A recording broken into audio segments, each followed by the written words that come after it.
I guess it has been about 7 years since we talked last time. Mary Hart, good morning. Hi, Ken. How are you doing? I'm fine, and I can sure tell you are because we're seeing more and more of you all over.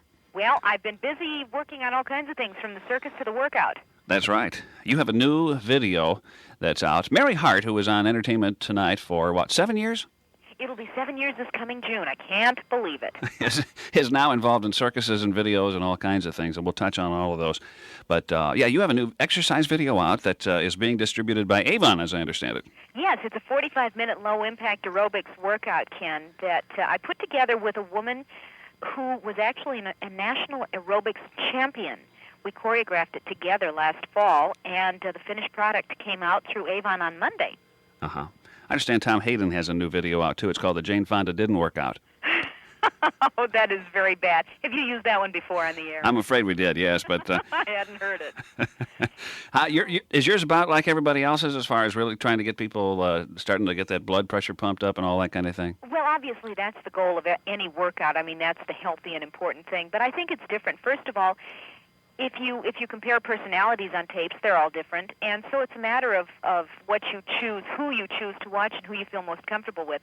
I'm real proud of the tape, Ken, because I think it's a good, well-rounded program that anybody can do. I really went into this project having in mind the person who just said, you know what, I've gained too much weight over the winter months, and I want to lose a few pounds, but I don't want to be in terrible pain. I don't want to hurt myself, and I want to have fun doing it. And I guess you have to do it with exercise because everybody's afraid to eat fruit these days. You really do. You really do. I've always felt that instead of just sitting and watching television, and I do a fair amount of that just for my business, for my work, but instead of just sitting there, I like to do some kind of aerobics or do some kind of leg exercises or arm exercises or the sit-ups that I hate to do like everybody else in the world. And so over the years, I developed kind of my own aerobics routine just naturally because it actually was accomplishing two goals at one time. Putting money in the pocket and taking weight off, right? Doing my homework and doing my workout, you bet. Also, you know what? I have so much more energy when I work out. It just makes me feel more invigorated about life, and that's one thing that people come up and consistently say to me, and that is, I love watching the show, and I love your energy. Yeah, you look like you don't have to take any weight off at all. I mean, you look like you're in perfect shape, but maybe it's because you do exercise. I do exercise a lot, and I'll tell you, I don't have a perfect body by any means. I mean, I have looked at a lot of those tapes, and I go, my gosh, I can't compete with those super women, but I don't think that's what it's about. I don't think anybody should feel they have to look perfect or be perfect. What I do believe is that when you're proud of the way you look and feel good about yourself, it makes everything look better. Okay. Talking about perfect bods and all that kind of thing, is it true that you have your legs insured? My manager did that 2 years ago. What did he insure against? Stubble or what? They're insured, I guess I don't even know. I never asked him the terms of the policy. I said, Jay, just don't even tell me a thing, because I was so embarrassed. He did it and told me after the fact, and it's just kind of been an amusing publicity point. Yeah, I guess that's basically what it's for. Lloyd's of London. Didn't Betty Grable have her legs insured years ago? Yes, Betty Grable did for $1 million. I think it was in the 40s. Yeah, and, I'd heard that about you, but I wanted to find out exactly what that was all about. Well, that's exactly what it was. And Okay. it's so funny because now one of the reasons Avon approached me, too, about doing this Avon video or this workout video was they'd heard a lot of publicity about physical fitness and Mary's legs, and there was so much interest in it, so it would seem to be a natural match. But I never had any idea when I started ET that legs would become such a focus of what we do here. Yeah. Now you're putting those legs into ringmaster boots, aren't you? Well, I've been doing a couple of shows for ABC Network called Great Circuses of the World. It's on Sunday nights. And it's a fun show. I've taken a look, as we all have at television these days, and so much of it is tabloid-esque and sensationalism that when ABC approached me about doing a circus show, I thought, it sounds like such good, alternative, healthy, all-American family viewing. Mm-hmm. And that's exactly what it is.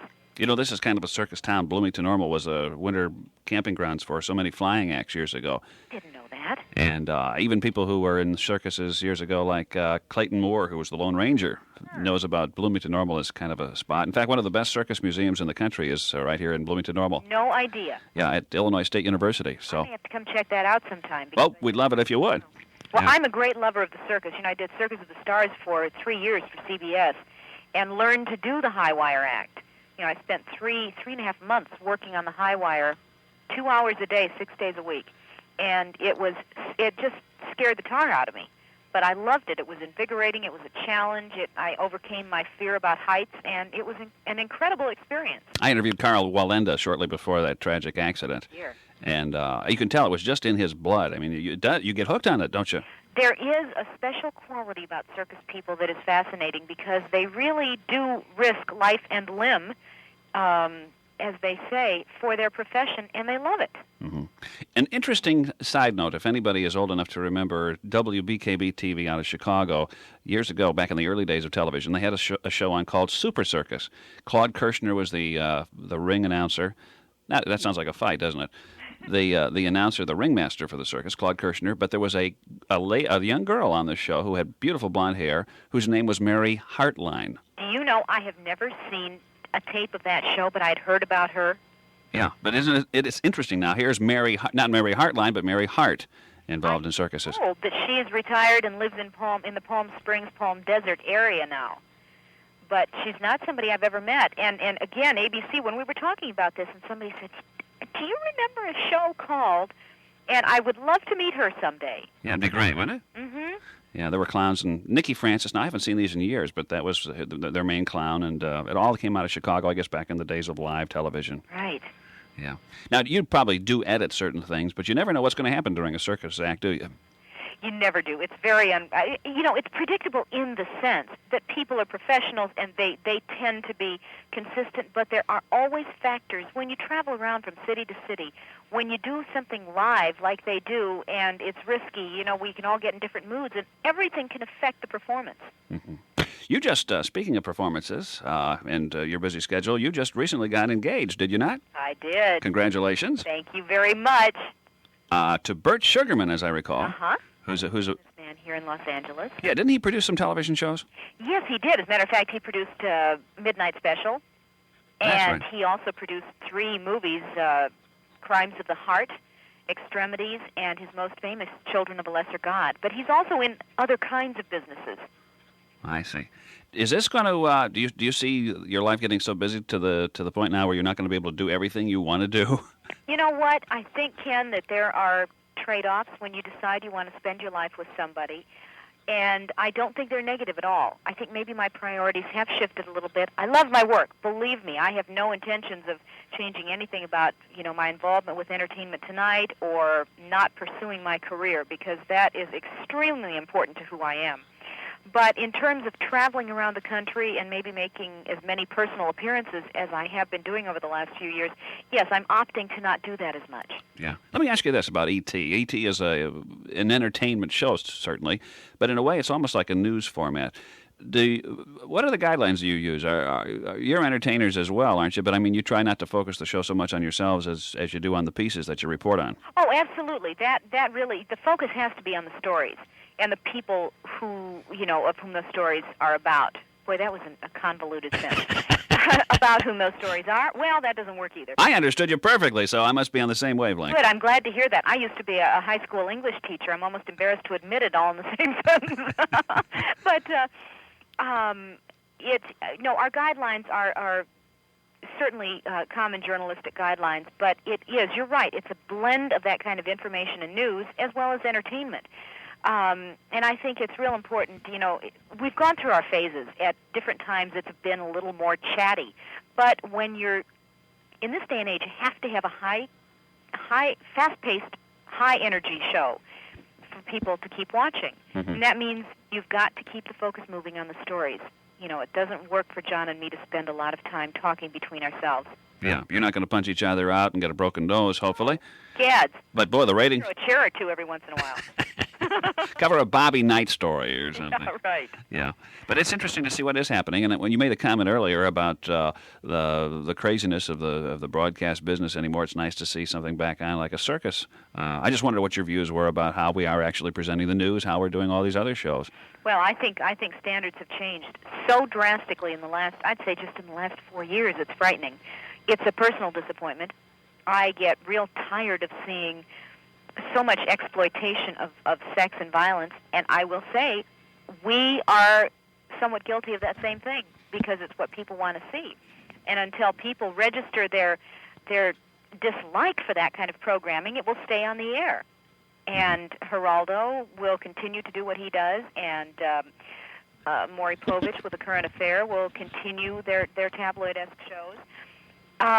And I think at some point it'll run its course too. Yeah, I think unfortunately there is so much competition anymore for viewer attention that people are trying to do more and more outrageous things. Oh, absolutely right. I mean, with cable television, the network, as much as they don't want to admit it, they're really facing a threat for the future, and I'd say the near future.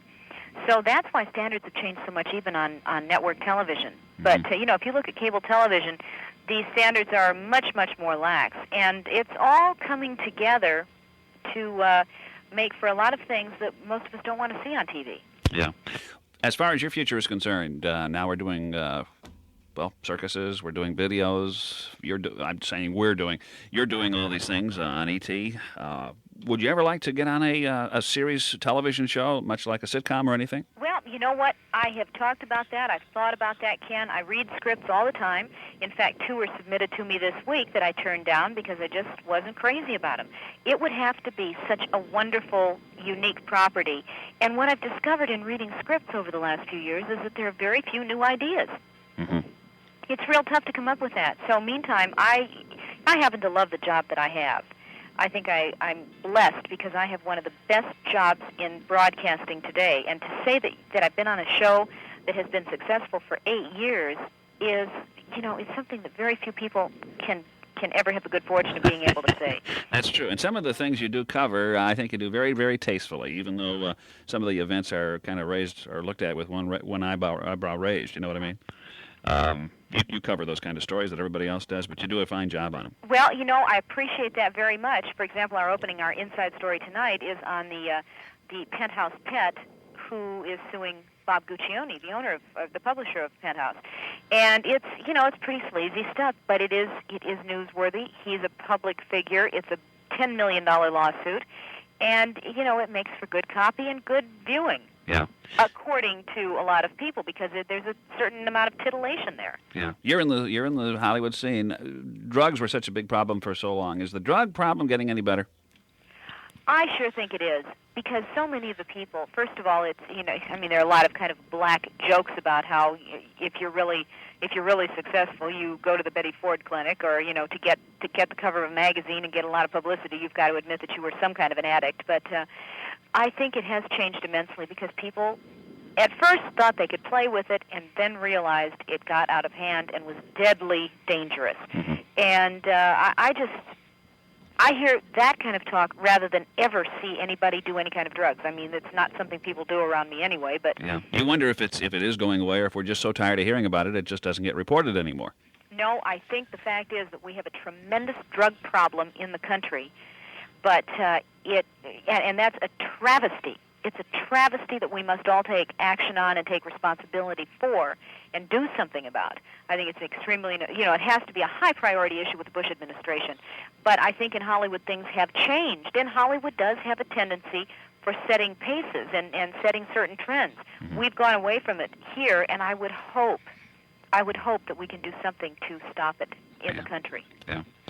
Mary Hart, all the best to you. It's a pleasure to talk with you again. Well, Ken, it's nice talking to you, too. I'm glad you're on the air. We'll watch for the Avon representative so we can order the video. That's right. And also for the circus shows that are on ABC at rather infrequent times. Sunday. It is on every Sunday now. Nights, you bet. At 7 o'clock, our time, I believe. And I appreciate you saying the Avon representatives because it's not available in the video stores. Okay. Well, thanks, Ken. Till next time, thank you. It's real nice talking to you.